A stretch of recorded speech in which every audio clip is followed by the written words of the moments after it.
honor of being here with you this evening. Because as I stand here before you all, I thoroughly recognize the privilege of having been able to serve for 22 years in the United States military to protect the great institutions.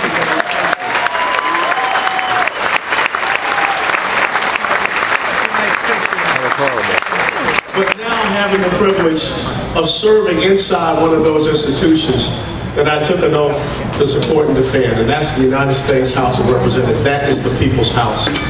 And even though I am here as some of your direct representative in Congressional District 22, I still take pride in being a voice for each and every one of you up in the people's house. Now, I could easily stand here and talk about the troubles of our country and the things that are plaguing us and threatening us. I could throw out all types of numbers and statistics ad nauseum, ad infinitum.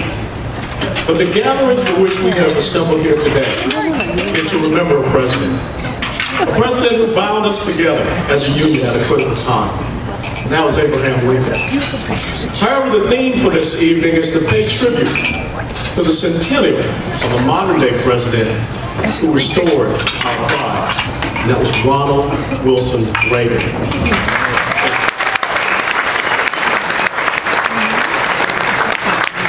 So if you will indulge me for a few short minutes, I would like to consider the things that led up to the time before Reagan and then where we find ourselves now. Because I believe that we as a nation has forgotten one simple word. That word is America. America is not a geographical place. It's rather a spirit. It is a feeling which, from the time of its inception, has been a beacon, a lighthouse for distressed souls and ships of state. And it has been a rally cry, instilling a sense of pride and exceptionalism, not to be seen anywhere else in the world. When I think of the word America, I think about the great Ray Charles when he sang that song, America. Oh, beautiful for spacious skies. America is about boundless dreams, a place where many have come and found equal opportunity to bring to fruition anything they could conceive. It is a place where a man like the host for me tonight, Alligator Ron Bergeron, who once lived in a trailer home and had only one truck, but today he is one of the most prominent construction engineers in South Florida, and maybe indeed in our country. Or a man like Wayne Huizenga Sr., who started out with one simple truck with Waste Management, but today is an icon in what we come to understand the great South Florida economy. A place where a man like Rick Case or Rita Case have been just influential in the car industry. And I know because they had a dealership in my hometown of Atlanta, Georgia. And it's an honor to be friends with the Cases. But it is all because these men had visions. And it's because of those boundless dreams. It's because of when you sit down and you talk to Ron Bergeron, and he begins to tell you about one of the great natural wonders that we have right here in South Florida, the Everglades. And he starts to tear up because he knows how special that is for us to be here in America. He knows how special that pristine beauty is. For amber waves of grain, the substance which provides a staple commodity known as bread. America is a staple for the rest of the world, promoting liberty and individual freedom. It is an experiment begun by our founding fathers, which continues to be perfected over the years.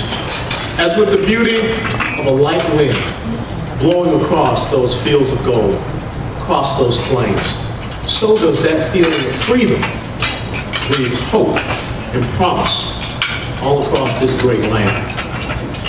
For purple mountain majesty, purple is the color of royalty.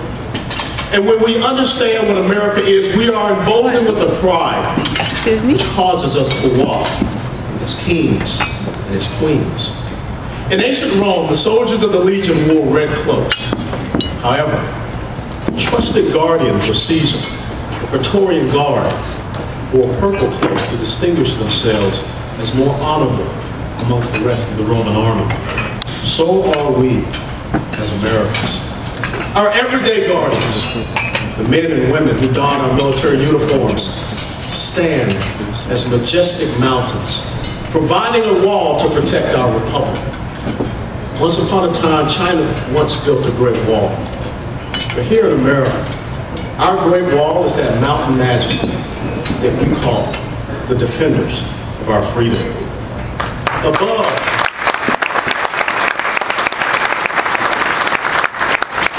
Above the fruited plain, America is a land. Americans are a people who produce such a bountiful plenty.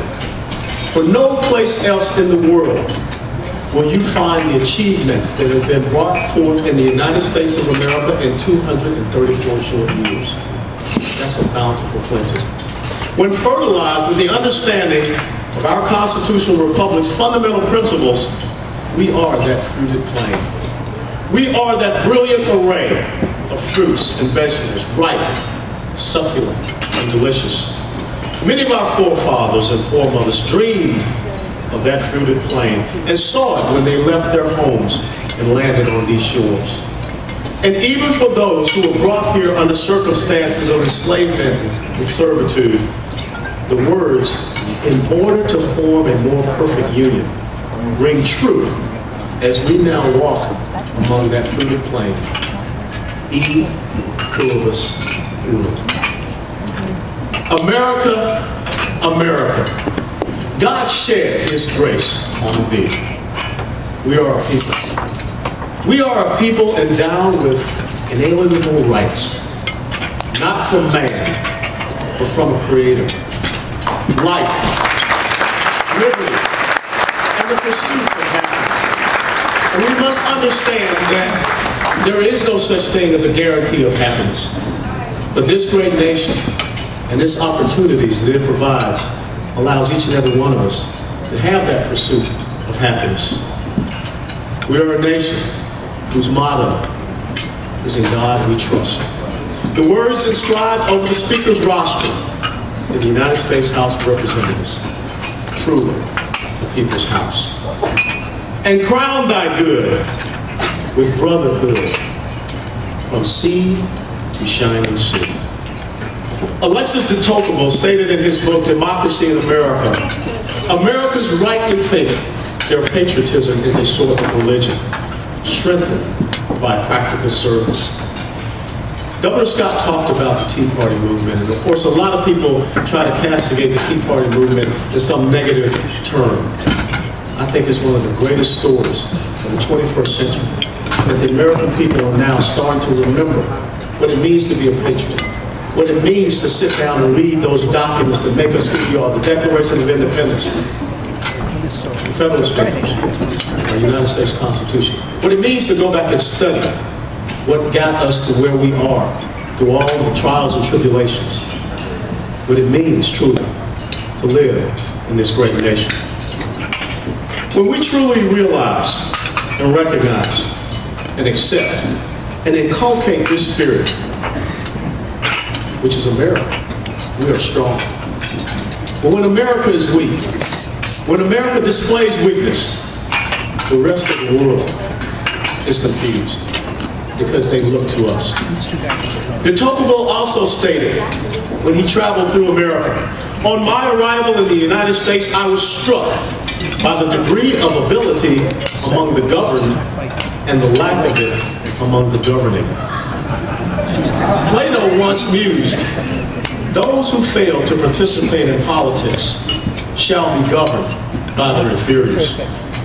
America exists as a republic, a representative democracy which is directed by the consent of the governed.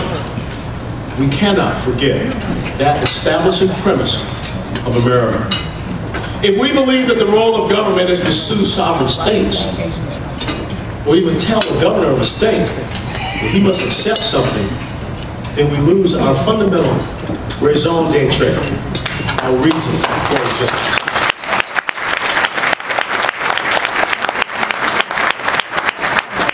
Men such as Lincoln, and especially Ronald Reagan, knew what America was and what America is. They stood with a resolve, a strength, which reminded us all of our greatness and the greatness to come. Ronald Reagan understood these two prominent quotes from Thomas Jefferson. A wise and frugal government, which shall restrain men from injuring one another, which shall leave them otherwise free to regulate their own pursuits of industry and improvement, and shall not take from the mouth of labor the bread it has earned. This is the sum of good government, and this is necessary to close the circle of our felicities. Jefferson also said, the policy of the American government is to leave their citizens free, neither restraining nor aiding them in their pursuits. And Ronald Reagan kind of said it quite simply in that great manner.